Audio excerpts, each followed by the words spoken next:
With Oscar Wilde, the writer becomes a celebrity in the modern sense of the term.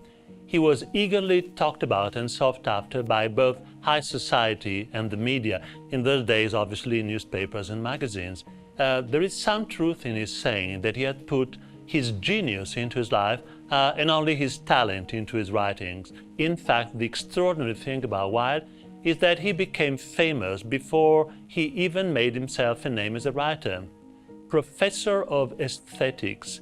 This is how Oscar Wilde was acclaimed during his triumphal series of lectures in the United States in 1881. At the New York Customs Office, he made the famous declaration, "I have nothing to declare except my own genius."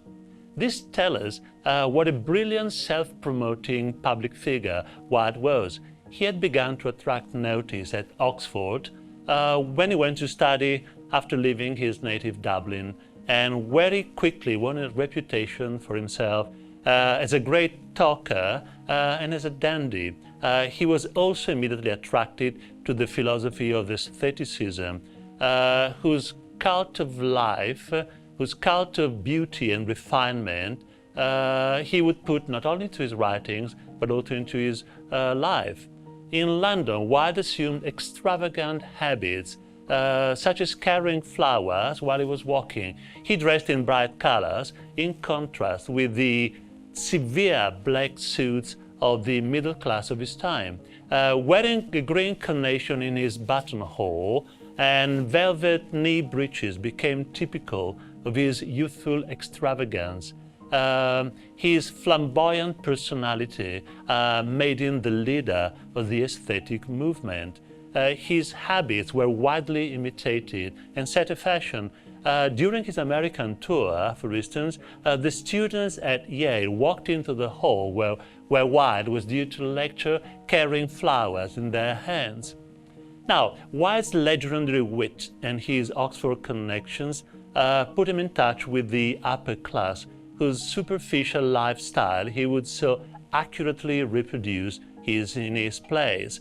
Wilde's first literary success, however, came with the novel The Picture of Dorian Gray in 1891, which was both an exploration of extreme decadence and a mystery story. Wilde's great idea was to have the novel's protagonist, Dorian Gray, live a life totally devoted to pleasure, disregarding the harm that he might cause others, and never grow old. For some mysterious reasons, it is Dorian's portrait that grows old in his place. The story, as is well known, has a tragic outcome. Dorian disfigures the portrait and thus kills himself. After Dorian Gray, from 1890 to 1895, Wilde embarked on a series of highly successful light comedy. The importance of being earnest is still considered the perfect type of this play. And at one point, 3 of his plays were running at the same time in London and New York. It was as if Wilde had been preparing all of his life to put his knowledge of the British upper classes, their language, mannerism, vanity, hypocrisy, lack of real values, into his plays. Ironically, their extraordinary success was sanctioned by the same people he exposed in them. Wilde's social and literary success came to an abrupt end in 1895, when he was arrested and sentenced to 2 years of hard labor at Reading Jail for his homosexual relation with Lord Alfred Douglas. Homosexuality was a serious criminal offense at that time. London society abandoned Wilde the moment he was found guilty. Even the members of his family became social outcasts. His wife Constance and their children had to leave England under an assumed name. Wilde's period in prison, however, gave him the inspiration for 2 of his greatest works, which inevitably reflect a more somber view of life.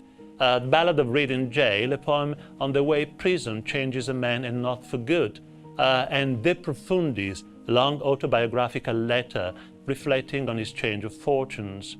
When Wilde left prison in 1897, he was an aged and a broken man, even though he was only 43.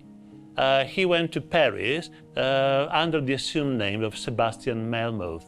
There he lived a miserable existence as a bankrupt and a social exile, supported by money from his friends. He died alone in a small hotel in 1900 and is now buried in the Père Lachaise cemetery, where his tomb is one of the most visited. He had risen to be London's greatest social success and the most successful writer for the stage, only to become a social outcast overnight, from the limelight to Reading prison, and from there to poverty and exile abroad, to a solitary death in a small hotel in Paris. The tragedy he never wrote as a writer, Oscar Wilde dramatically acted out in his life.